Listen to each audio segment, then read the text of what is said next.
Hello everyone, my name is Alifah Fitria, and today I'd like to present our research titled Damage, Loss, Economic Pressure, and Time Required for Family Asset Recovery of Garut Flash Flood Survivors. Okay. It is reported that between 1998 and 2017, disasters have caused direct economic losses of $2,908 trillion US.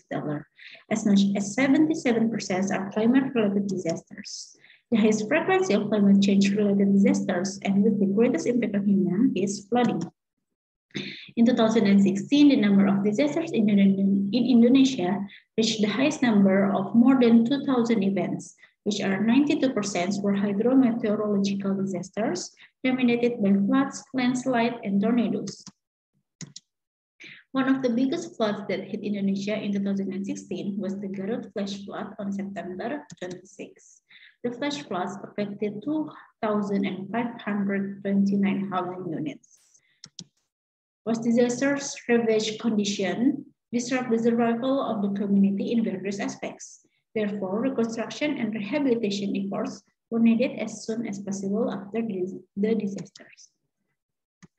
The study aimed families in shelters and non-shelters are thought to have different time needed in the process of recovering their assets due to different levels of damage, losses, and economic pressures experienced after the disasters. Therefore, the study aimed to know differences in family characteristics, level of damage, losses, economic stresses, and the length of recovery of assets experienced by victims in shelters and non-shelters. And then to know the influence of family characteristics, the level of damage, loss, and economic pressure on the recovery time of family assets of the victims in shelters and non-shelters. This study was conducted a cross-sectional and retrospective study involved 120 families of victims of the Garut flash flood who were selected by non-proportional stratified random sampling from those living in shelters and non-shelters. Primary data obtained from interviews directly to respondents using a questionnaire. Damage and loss data was measured using data by the Economic Commission for Latin America and the Caribbean, or ECLAC, modified by the Center for Disaster Studies of IPB University. Economic pressure was measured using a questionnaire developed from Sunarti 2005. The duration of asset recovery was measured using this formula, and then the ability to save after a disaster was calculated using the assumption of family income minus family expenses each month. And then data were analyzed using descriptive tests, correlation tests, independent tests, and multiple regression tests.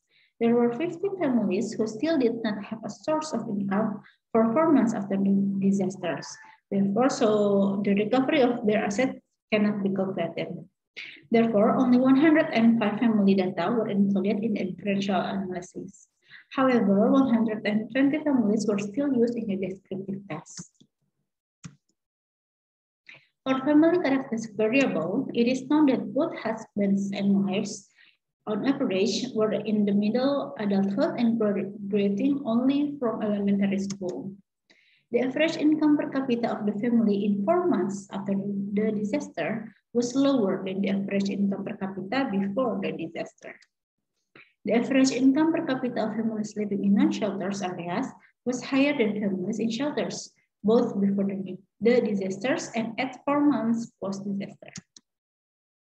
For damage variable, there was no significant difference between the total damage experienced by families in shelters and non-shelters.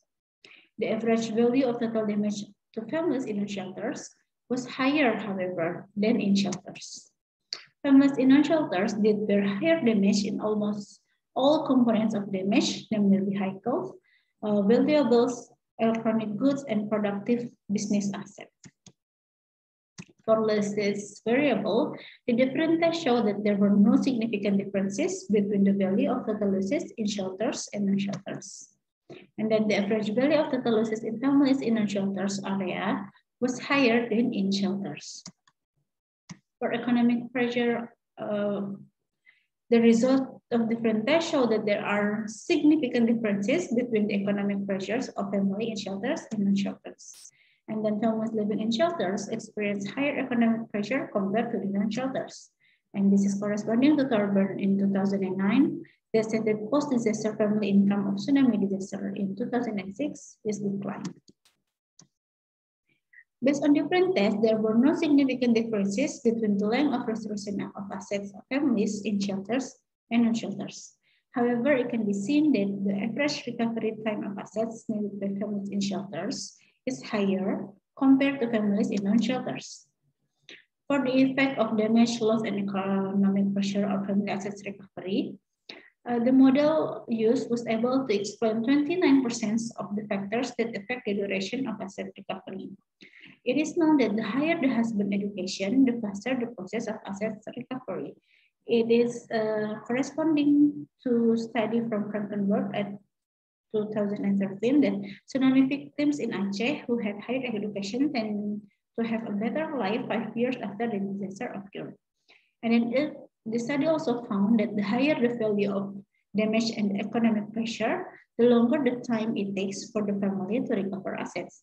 This is also corresponding to study from Oniki Dendagis in 2016 that the higher the damage to the family, the longer the time needed to recover. To conclude, the results show that non-shelters tended to experience higher damage and losses compared to families in shelters. However, families in non-shelters experience lower economic pressures and require less time or faster to recover assets than families in shelters. This is related to job stability and income to families living in non-shelters. Even so, the ability to recover assets in both locations, shelters and non-shelters, is actually generally equally low. We suggest that all parties are expected to be more serious to develop resilience to disasters given the depth of impact and the length of time needed to recover from disasters. And for government, we suggest to apply sustainable urban planning so there are nobody live in disaster-prone areas, and then to review the effectiveness of assistance provision for disaster victims.